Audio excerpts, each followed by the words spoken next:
بادلوں کے چند آوارہ ٹکڑے آسمانی دنیا پہ یوں نمودار ہوئے کہ جیسے صحرائی قبیلے نے کسی نخلستان پہ قبضہ کیا ہو۔ امریکی موسمیاتی ادارے نے ایتھوپیا کے چٹیل میدانوں میں بارش کے امکان کو ظاہر کیا۔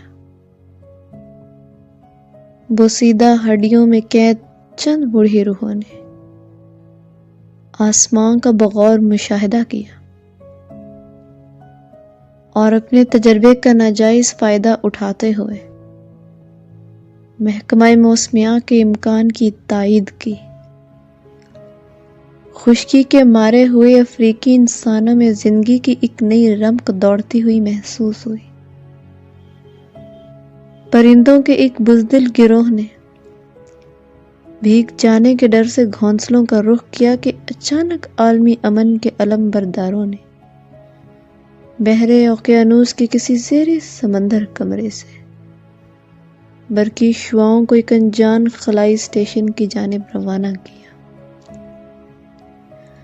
ایک خودکار نظام حرکت میں آیا، ٹروپوسفیر میں ہلچل ہوئی، بھاری فریکوینسی کی لہروں نے موسمیاتی نظام کی تہوں میں ترمیم کی۔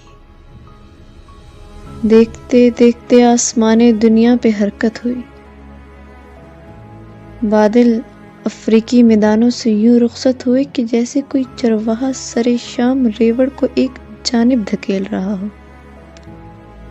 مسیسپی کی وادی ان بارشوں کا مسکن بنی جو قدرتی تقسیم کے وقت ایتھوپیا کے چٹیل میدانوں کے مقدر میں لکھی گئی تھی۔ رات کے خبر نامے میں امریکی اینکر نے ایتھوپیا میں بارش کے امکان کو یکسر مسترد کر دیا۔ اسی روز افریقہ میں خشک سالی سے مرنے والوں اور امریکہ میں معمول سے زیادہ فصل کی خبریں یکساں نشر ہوئیں۔ اقوام متحدہ کے ایک ذیلی ادارے نے بھاری ریڈیو ایکٹیو شعاعوں کی نقل و حرکت سے پابندی اٹھانے اور افریقہ میں قحط سالی سے مرنے والوں کو امداد دینے کے بل بیک وقت منظور کیے۔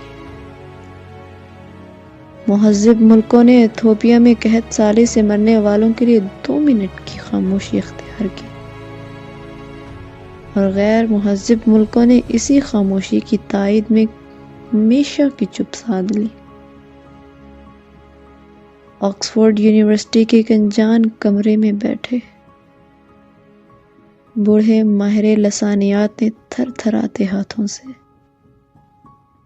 ڈکشنری میں موسمیاتی تبدیلی اور اسپیس ملٹرائزیشن کی اصطلاح کا اضافہ کیا۔